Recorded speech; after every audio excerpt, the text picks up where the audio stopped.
नमस्कार, मैं हूँ अमिता पंकज और आप देख रहे हैं राजसत्ता एक्सप्रेस। राजसत्ता एक्सप्रेस के लीगल मैटर में आज बात करने जा रहे हैं उत्तर प्रदेश के बारे में।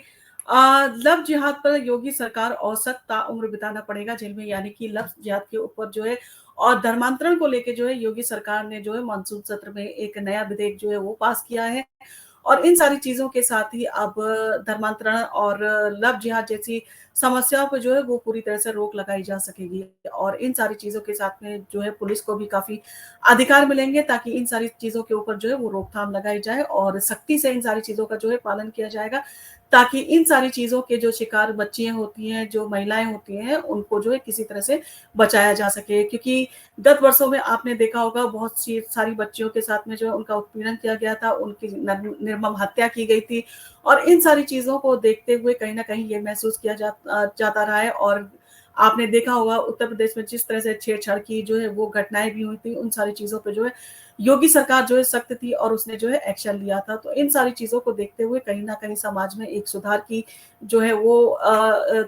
सुधार लाने के लिए और लोगों को जो है वो समझाने के लिए कानून का जो है सख्त होना बहुत जरूरी है। अब ऐसे में जैसे कि आपको पता है केंद्र में मोदी सरकार और राज्य में योगी, ये दोनों ही जो नेता हैं अपने सख्त निर्णयों के लिए जो है वो जाने जाते हैं। और केंद्र की मोदी सरकार ने, जैसा कि आपको पता है, गत वर्षों में जो है वो कश्मीर से जो है अनुच्छेद 370 को हटा दिया था और इसके साथ ही साथ तीन तलाक जैसी प्रथा को जो है वो खत्म कर दिया था। और उत्तर प्रदेश के अब मुख्यमंत्री योगी आदित्यनाथ भी पीएम मोदी की तरह जो है बोल्ड डिसीजन लेने के लिए जाने जाते हैं। वो बोल्ड डिसीजन में माहिर हैं, जिस तरह से वो लॉ एंड ऑर्डर को मेंटेन करने की कोशिश कर रहे हैं और जिस तरह से शांति बहाली का जो है उत्तर प्रदेश में उनके द्वारा प्रयास किया गया है। 2024 के मानसून सत्र जो है वो शुरू हो चुका है और मानसून सत्र के शुरू होने के 2 दिन के अंदर ही जो है सीएम योगी ने विधानसभा में एक ऐसा संशोधित जो है बिल पारित कर दिया। अब जो है इसकी चर्चा जो है सियासी गलियारों में और हर चौक चौराहे पे जो है हो रही है और हर धर्म के लोगों के बीच में जो है एक चर्चा का विषय बनी हुई है। जिस तरह से उन्होंने जो है सख्ती के साथ में जो इस विधेयक को जो है लागू किया गया है, जिसमें अगर कोई शख्स जो है वो दोषी पाया जाता है तो उसको जो है 20 साल की सजा या उसको जो है ताउम्र जो है जेल में डाला जा सकता है, यानी कि उसको जो है सख्ती के साथ में जो है सजा का प्रावधान इस जो विधेयक है उसमें किया गया है। और योगी सरकार ने जो है जो पुराना कानून था उनके द्वारा लागू किया गया था उसे और सख्त कर दिया है।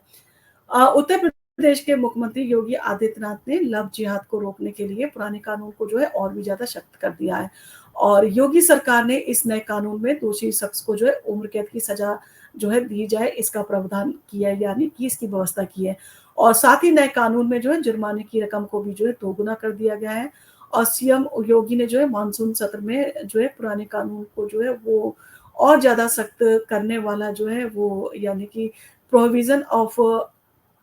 अनलॉफुल कन्वर्जन ऑफ रिलीजन, यानी कि अमेंडमेंट बिल 2024 को जो है वो विधानसभा में पारित किया गया है। और यहाँ ये जानना बेहद जो है वो जरूरी है कि उत्तर प्रदेश सरकार द्वारा 2020 में जो है धर्मांतरण को लेके जो है एक कानून लागू किया गया था और अब इस कानून में जो है वो संशोधन करके इसको जो है बिल को जो है वापस जो है वो पेश किया गया था और अब इसे जो है वो स्वीकृति के साथ में जो है वो इसे जो है वो लागू कर दिया गया है। और इस नए संशोधित बिल में जो है वो इसमें और सख्ती के जो है वो प्रावधान जो है वो किए गए हैं। और जैसे कि लव जिहाद कानून में जो है वो किस तरह की सजा का प्रावधान होगा और धर्मांतरण होगा, इन सारी चीजों को लेकर भी जो है वो सारी चीजों को क्लियर कर दिया गया है। इसका एक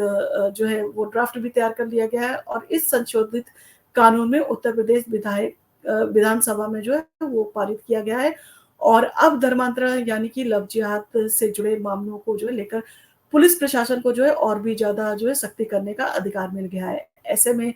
ये भी जानना बेहद जो है वो जरूरी है कि लव जिहाद को लेकर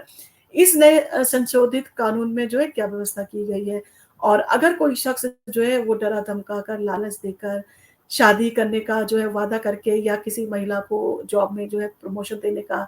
जो है वो लालच देकर अगर उसका जो है धर्म परिवर्तन कराता है और ऐसी कोशिश करता है तो अब इसे जो है गंभीर अपराध की जो है श्रेणी में माना जाएगा। और संशोधित कानून में जो है ऐसे मामले में 20 साल तक की जो है जेल का प्रावधान किया गया है, यानी कि व्यक्ति को 20 साल की सजा या ताउम्र जो है उसको कैद की सजा जो है इसमें हो सकती है। और इसके साथ ही साथ जो है उसमें जो है जैसे कि पिछले ज कहते हैं कानून जो था उसमें 10 साल की सज़ा और 50,000 रुपए तक के जुर्माने का प्रावधान था। परंतु अब इस जुर्माने की रकम को भी जो है वो दोगुना कर दिया गया है और यदि कोई व्यक्ति धर्मांतरण जैसे मामले में अगर दोषी पाया जाता है तो उसे जो है वो अब ज़्यादा जो है वो जुर्माना देना पड़ेगा और इन सारी चीज़ों के साथ बहुत सारी चीज़ों को जो है सख्त भी कर दिया गया है और बहुत सारे इसमें टर्म कंडीशंस जो है वो भी जोड़ दी गई हैं। और इसके साथ ही साथ अगर किसी महिला को या किसी नाबालिग बच्ची को अगर किसी ने ज़बरदस्ती उसका धर्म परिवर्तन कराया, उसको कहते हैं प्रताड़ित किया है और ये सारी चीज़ों में अगर उसके स्वास्थ्य में किसी भी तरह की जो है दिक्कत आई है या उसको किसी भी तरह का जो है वो शॉक लगा है या उसको ट्रीटमेंट की ज़रूरत है, तो ऐसे में जो दोषी होगा उसको सारा जो है डॉक्टर का खर्चा देना होगा। इसके साथ ही साथ उसको जो है उसके पुनर्वास पे जो है वो व्यय भी जो है वो करना होगा, इन सारी चीज़ों को भी उसे भुगतान करना होगा और इसके साथ ही साथ जो है कोर्ट धर्म परिवर्तन से पीड़ित जो है उसको मुआवजा भी दिलवा सकता है और उसके साथ में जो है ये मुआवजा जो है अधिकतम 5 लाख रुपए तक भी हो सकता है और ये जुर्माना के अतिरिक्त होगा यानी कि जो 50,000 रुपए का जुर्माना लगाया जाता था, वो अतिरिक्त उसके अलावा ये 5 लाख रुपए का जो है वो कॉम्पेंसेशन जो है वो उसको दिया जाएगा और इसका भुगतान जो है वो दोषी के द्वारा ही किया जाएगा और अगर कोई व्यक्ति विदेशी यानी कि अगर कोई गैर कानूनी संस्थाओं से धन प्राप्त करता है और उसे जो है वो यहाँ पर धन परिवर्तन के लिए खर्च करता है और वो लोगों को प्रलोभन देने के लिए या इन सारी चीज़ों के आयोजन के लिए जो है उस धन का इस्तेमाल करता है ताकि लोगों का धर्म परिवर्तन कराया जा सके और लव जिहाद जैसी घटनाओं को जो है वो अंजाम दिया जा सके अगर इस तरह की घटना करता है घटनाओं में वो शामिल होता है और ये पता चलता है कि वो एनजीओ के ज़रिए, हवाले के ज़रिए या किसी गैर कानूनी संस्थाओं के ज़रिए उसके पास में जो है पैसा मिला है, तो उसको भी 7 से 14 साल तक की जो है सज़ा कड़ी से कड़ी सज़ा देने का जो है वो इसमें प्रावधान किया गया है और इन सारी चीज़ों के साथ-साथ जो है संशोधित प्रावधान के अंतर्गत जो अगर कोई व्यक्ति पीड़ित है, तो वो अब एफआईआर जो है वो आसानी से दर्ज करवा सकता है और इन सारी चीज़ों के साथ जो है सबसे बड़ा मुद्दा जो है वो लव जिहाद का था। कहीं न कहीं जो है वो लव जिहाद के चक्कर में जो है कई बच्चियों को जो है उनके साथ में जिस तरह से उनका उत्पीड़न किया गया था, उनको जिस तरह से जो है उनके साथ हीनियस क्राइम किए जाते हैं, उनको जो है जिस तरह से निर्ममता से उनकी हत्या की गई। तो इन सारी चीज़ों को देखते हुए कि उनके ऊपर लगातार एक प्रेशर बनाया गया कि उन्हें धर्म परिवर्तन करना है और अगर उन्होंने धर्म परिवर्तन किसी कारण से नहीं किया तो उनकी जो है निर्मम हत्या कर दी गई। तो ये सारी चीज़ें जो है लगातार उठती आई हैं और इन सारी चीज़ों को लेके सुप्रीम कोर्ट और हाई कोर्ट भी जो है वो चिंतित नज़र आए हैं और कई बार हाई कोर्ट ने और सुप्रीम कोर्ट ने केंद्र और राज्य सरकार से ये कहा भी है कि वो कहीं न कहीं सख्त कानून बनाए ताकि इन तरह की घटनाएँ जो है भविष्य में ना हो, इन्हें रोका जा सके। और धर्मांतरण जिस तरह से किया जाता है, आपने देखा होगा कि पाकिस्तान से आस-पास के जो जितने भी राज्य हैं, वहाँ पर बड़ी तेज़ी से जो है मुस्लिम धर्म में परिवर्तन किया जा रहा है और बाकी जो पंजाब के तरफ के अगर आप देखें राज्य हैं, तो वहाँ पर जो है ईसाई जो है धर्म परिवर्तन यानी कि क्रिश्चियन बड़ी तेज़ी से बनाया जा रहा है। तो इन सारी चीज़ों को देखते हुए और अगर कोई मानसिक रोगी है या किसी के बच्चे नहीं हो रहे हैं या कोई किसी को जॉब नहीं है या किसी के पास में जो गरीबी से अगर कोई जूझ रहा है, तो इन सारी चीज़ों में अगर लोभ का उसने लालच देके अगर धर्म परिवर्तन कराया जाता है, तो वो एक कानूनी जुर्म है और इसके लिए सख्त से सख्त सज़ा का जो है सरकार ने प्रावधान किया है। अगर कोई अपनी मर्ज़ी से सोच समझ के अगर वो धर्म परिवर्तन करना चाहे, तो वो कोर्ट के थ्रू भी और बाकी तरीके से जो है धर्म परिवर्तन कर सकता है। परंतु इस तरह से गुमराह करके उसको जो है लालच देके अगर कोई इस तरह की घटनाओं को अंजाम देता है, तो उसके खिलाफ जो है अब योगी सरकार जो है वो काफ़ी सख्त हो गई है और उसको अब जो है वो उम्र कैद की सज़ा भी हो सकती है। तो इन सारी चीज़ों से जो है सख्ती से जो है समाज में लव जिहाद के मामले भी कम होंगे और धर्मांतरण के मामले भी कम होंगे। और इन सारी चीज़ों से जिस तरह से 2 समुदायों के बीच में जो है वो आपसी मनमुटाव और दंगे होने की संभावना होती है, उन सारी चीज़ों के ऊपर भी रोक लगेगी। और इन सारी चीज़ों पर जो है वो योगी सरकार जो है जिस तरह से निर्णय ले रही है और जिस तरह से सख्ती कर रही है और जिस तरह से 4 साल पहले उन्होंने जो धर्मांतरण के लिए अपना कानून बनाया था, उसमें परिवर्तन करके उसको और सख्त बना दिया गया ताकि जो है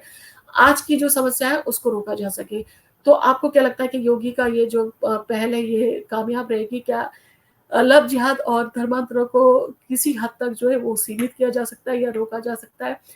आपका क्या कहना है लव जिहाद के ऊपर और धर्मांतरण के ऊपर? अगर आपको लगता है ये सारी चीज़ें हो रही हैं समाज में और इनके ऊपर रोक लगाई जानी चाहिए, ताकि देश की आंतरिक सुरक्षा को जो है किसी तरह का खतरा ना हो। और आप अगर इन सारी चीज़ों से सहमत हैं, तो आप हमें कमेंट करके बताइए और अगर आप असहमत हैं, अगर आप सहमत नहीं है, तब भी आप बताइए कि अगर इस तरह की चीज़ें की गई है, तो वो क्यों की गई है और इनको किस तरह से जो है सुधार किया जा सकता है।